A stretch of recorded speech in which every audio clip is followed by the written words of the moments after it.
Hello students, in the previous class we have seen the excretory system that has two kidneys, ureter, urinary bladder and this urethra.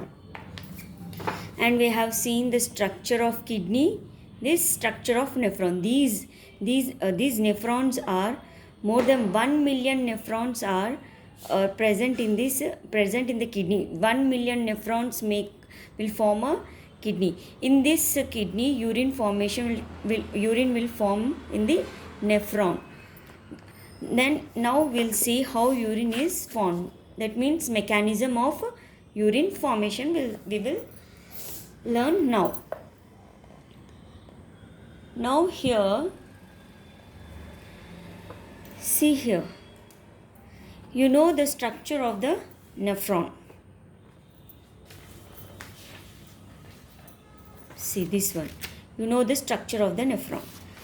Now you know that this is the renal artery. This is renal vein. Renal artery have two branches. This is afferent arteriole. This is efferent. This one is efferent. This is A, this is E. Now it is wider opening it has narrow. The blood flows freely but when it comes to here narrow part, the pressure develops and it filters the blood. Whatever the filter is there, it will filter into this Bowman's capsule. You know that this afferent will form a bunch of fine capillaries called glomerulus. So this glomerulus and this Bowman's capsule, this is Bowman's capsule, together we call that as glomerulus and Bowman's capsule is both together called as Malpighian body, you know that. Now this is the renal tubule. Now this first one part is the PCT. PCT means proximal convoluted tubule. Proximal means first, distal means last, and DCT means distal convoluted tubule. Now this is the collecting tube. Now here we'll see how the urine forms. Now here this is glomerular filtration. I just now told you that blood flows inside this glomerulus. Glomerulus means mass of fine blood capillaries, bunch of fine blood capillaries. See this one, this is glomerulus. Blood flows into it, but when it comes to this narrow part afferent, narrowness of efferent arteriole, because of narrowness of efferent arteriole, what happens? It undergoes pressure filtration. Here pressure filtration or ultrafiltration you can call that. See, glomerular filtration is pressure filtration or ultrafiltration because of the narrowness of this efferent arteriole. Now what happens? Whatever the waste molecules see, it filters, blood filtered. In that filter, what you'll have waste molecules and some of the nutrient molecules also filtered, and water are filtered out. From this here, it is filtered out into this Bowman's and enter into the Bowman's capsule. This is Bowman's capsule. Now, for the mechanism of urine formation, see children, mechanism. If I tell you to write the mechanism of urine formation means, you write these points. See, first you write glomerular filtration, then tubular reabsorption, then tubular secretion, then fourth one you write formation hypertonic urine. Formation of hypertonic urine you write. So this will be the answer for the mechanism of urine formation. Fourth one you write formation of hypertonic urine. Now first one is glomerular filtration, you know. Here it happens. Now we will see the tubular reabsorption. Now here children, that tubular reabsorption takes place here. You know that this is the renal tubule and this one is the blood capillaries. This efferent forms a peritubular capillary. Now here this again goes into the circulation, this capillary. whatever it is filtered here, na, remaining it will again circulate into the blood. Now, whatever filtered here, waste molecule, nutrient molecule, see, here it is filtered, but here along with the waste, nutrient molecules also filtered. That nutrients should be again go into this blood capillaries. See, that we call it as tubular reabsorption. Means whatever the nutrients present here, no, in this, that will again reabsorb. See, again reabsorbs into this capillaries. See, see, this efferent arteriole forms peritubular capillaries, no? So whatever the nutrients filtered here, nutrients and water will again reabsorb into this peritubular capillaries. That's we call it as tubular reabsorption.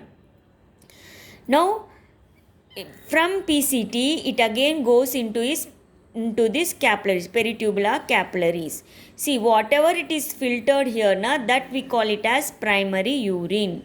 See, whatever blood filter, whatever content filter, no, that we call it as primary urine. From the primary urine, again some substances are again reabsorbed into this peritubular capillaries. From here only it is filtered, but again it is going back to this peritubular capillaries. What are those? Glucose, amino acids, vitamin C, potassium, calcium, sodium, chlorides, and 75% of water will again go into this capillaries. That we call it as reabsorption. Here again it is reabsorbed. All this from the primary urine. Here this is the primary urine. Now next what happens here? Here glomerular filtration. Again it is reabsorbing some of the important things here. Then again what happens? This tubular secretion. See here tubular reabsorption, here tubular secretion. See, tubular secretion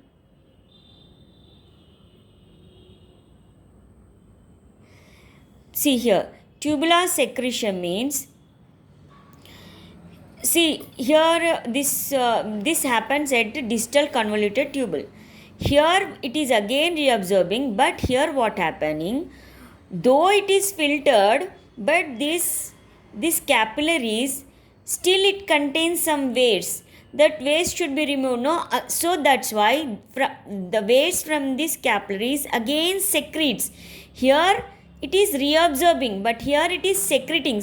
See, some waste will be secreted from these capillaries into again this tubule. See, again this is thrown out. From here it is thrown out, but this one it carries again to the circulation. See, whatever the waste present in this will again secrete. See children, see the difference. Here reabsorption means again going back to into this capillaries. Secretion means coming out of the capillaries. Here going back to the capillaries, here from here coming. See, from the capillary it is releasing, but here it is taking. Capillaries are taking, but here from the capillary it is releasing. Releasing means secretion. See, whatever the waste products which are present in these blood capillaries, no, it is again releasing, and it will goes into this urinary tubule. See, this is the urinary tubule. It carries urine and throws out of the body. Now, here it ensures the removal of all waste products. See children, what is the use of this tubular secretion? Because it ensures this blood capillaries, this capillary ensures that whatever all the waste which are present, though it is filtered, but some little waste will be left here. So it ensures that all waste will be removed, released, and go back into this renal tubule, urinary tubule. So it ensures removal of all waste products from the blood. What are the waste products it will release? Urea, uric acid, creatinine, some salts like sodium, potassium, hydrogen ions, like this. So by doing this, it maintains the proper concentration and pH of urine. See children, Here the mechanism means first you write the glomerular filtration, here filters, then tubular reabsorption means whatever the nutrients are present in here, it is again reabsorbing. Tubular secretion means whatever the waste present in these capillaries will again release into this. That waste will be urea, uric acid, creatinine, all this. Now it will, that whatever the urine is present, that will passes into this collecting tube. Now fourth one is what? Formation of hypertonic urine. See children, formation of hypertonic urine. You know that 75% of water is absorbed here only. It is again reabsorbing. See here, 75% of water is again reabsorbing, no? So remaining 25% is there, no? In that 25% also 10% is again reabsorbing here in this loop of Henle. This is loop of Henle. Remaining 10% water is again going back to the circulation. But remaining, whatever remaining is there, no? Whatever remaining is there in this urine will be again reabsorbed into these capillaries. See, for that reabsorption, it requires a hormone called vasopressin. See children, see whatever water is present here in this urine, here 75% absorbed and remaining 10% here it is reabsorbs. But whatever all remaining, no, that will be absorbed. From that little bit will be absorbed here in the area of collecting tube with the help of the hormone called vasopressin. See children, this vasopressin hormone is not always secreted.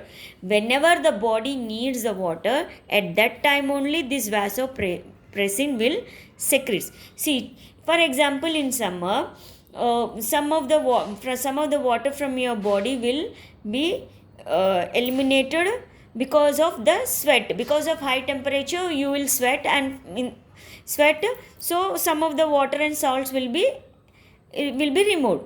So your body needs more water. At that time, what happens? You feel thirst, and at that time, when your body needs water, this vasopressin hormone will be released and helps in the absorption of water. So it helps in the absorption of water. But for example, in winter, temperatures will be low, and you will not escape. Means from your body, water will not escape in the form of sweat. You will have body have enough water. At that time, this vasopressin is not released. So you will, in the winters, that's why you will urinate frequently. That to dilute urine. Now, because of the absorption, because whenever the body needs water, this vasopressin hormone release and helps in the absorption of water here. That's why you will get a hypertonic urine. Hypertonic means concentrated urine you will get. You know what is the meaning of concentration and dilute. So, because of vasopressin hormone, you will get a hypertonic urine. That's the meaning. See, you know that 75% of the water is absorbed in the proximal convoluted tube, you know. Remaining 10% in the loop of Henle, I told you. And further concentration of urine takes place. At which place? This collecting tubule here. Then tubes. In the presence of which hormone? Vasopressin hormone. Remember children. See children, this hormone is secreted only when concentrated urine is to be passed out. Means, see, if you absorb more water, see here the urine, from here, if you absorb more water, the urine becomes concentrated. That's why whenever it need a concentrated to pass concentrated urine, concentrated means hypertonic urine, this hormone is released. See, think children, if a person drinks a lot of water, does the vasopressin hormone will be released? No. See, if a person drinks a lot of water, his body has enough water, then there is no absorption of water, then body does not require water. So here no reabsorption of water. That's why this vasopressin hormone will not be released.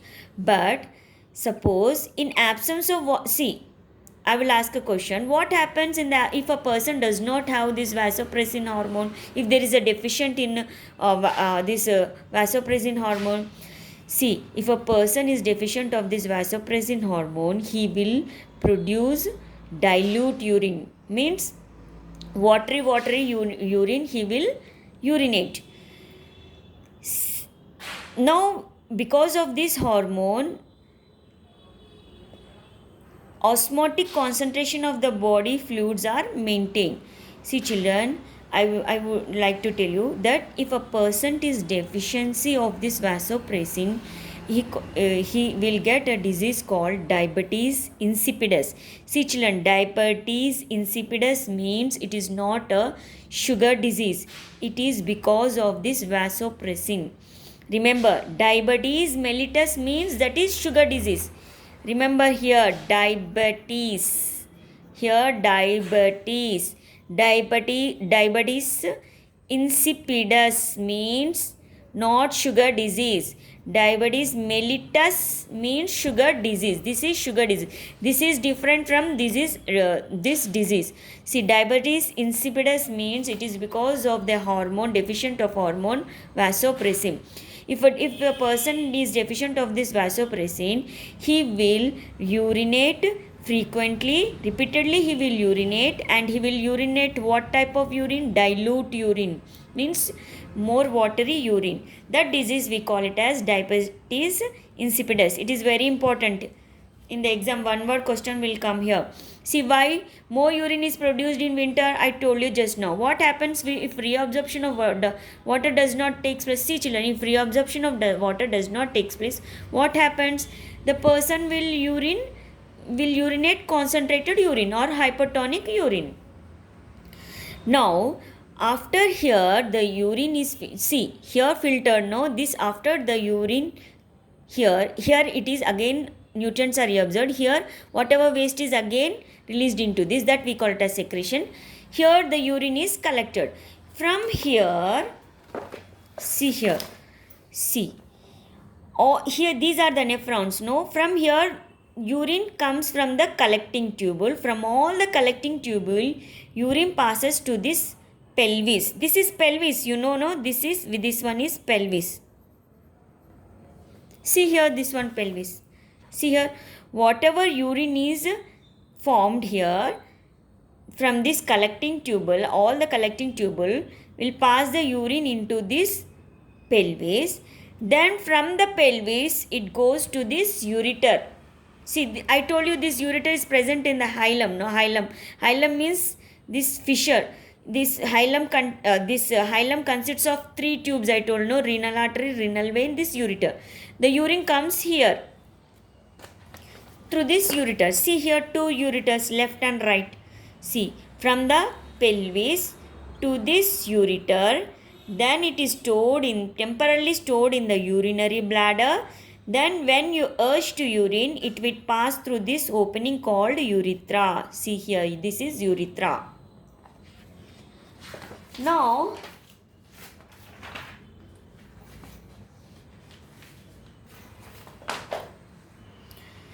see, now we'll see the ureter. You know the what is ureter? See, this one is the ureter. This one is ureter. You know, this is urinary bladder. This one is urethra. This is ureter, urinary bladder, urethra. The urine comes through this long tube called ureter.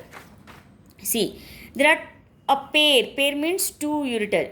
How the ureter? Whitish, narrow and muscular tubes. How much length? 30 centimeter length. It will be 30 centimeters. See, each ureter arises from the hilum. See, you know, ureter is coming from where? This is the hilum. This one is the hilum. Hilum has 3 tubes, I told you. Now this ureter moves downward and opens into the urinary bladder. So this ureter, what is the function of the ureter? It carries urine from the kidney.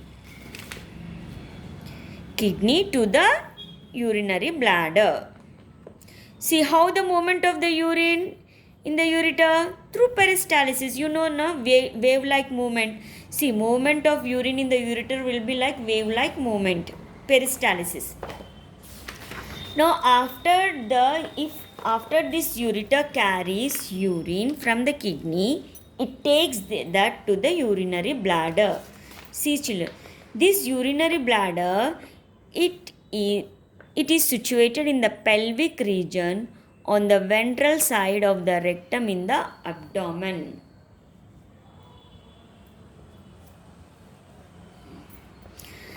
Now, this urinary bladder stores urine, temporarily stores urine. Now, what is the capacity of urinary bladder? How much it stores? See, it is very important. Fill in the blanks. They will ask how much urine. What is the capacity of urinary bladder to store urine? Means 300 to 800 milliliters. Still here it can store urine. Now, what is urethra? You know that urethra is the small opening. See, this is the urethra. This one. See, it is a tube that takes urine from urinary bladder to outside. See, children, this is a tube here. This is a tube. Now, this urethra takes urine from urinary bladder to the outside of the body. Outside. So, the opening of urinary bladder into the urethra is guarded by the ring of muscles or sphincters. See, children, you know that this is urinary bladder. This is urethra tube. Now, you know that the opening, see, the opening of the urinary bladder, this is urinary bladder, no? The opening means here, no? The opening of the urinary bladder into urethra is guarded by ring of muscles. That we call it as sphincters. Sphincter. Here it is guarded by sphincters. Now, see, children, in females, this urethra is 4 centimeters long. In females, it is 4 centimeters long. But in males, it is 20 centimeters long. See here, in males, urethra is, this one is urethra. In males, urethra is 20 centimeters long. See here, in males. In females, it is 4 centimeters long. See, children, in females, this opening is separate. In females. But in males, both this urethra, it has a common opening for both urine and the reproductive tract in males. That's why in males this urethra is called as urinogenital duct. See, children, I will ask you one question. Urinogenital duct is the female urethra. Is it true or false? It is absolutely false. Urinogenital duct means it is about the male urethra. Male urethra is also called as urinogenital duct. See, children, this is urethra, you know. This male urethra in males, this urethra is 20 centimeters long. In females, it is 4 centimeters. So, this urethra is common passage for urine and for genital tract. That's why see here, this male urethra is common for both urine and genital duct. That's why male urethra is called as urinogenital duct. Remember forever. Now,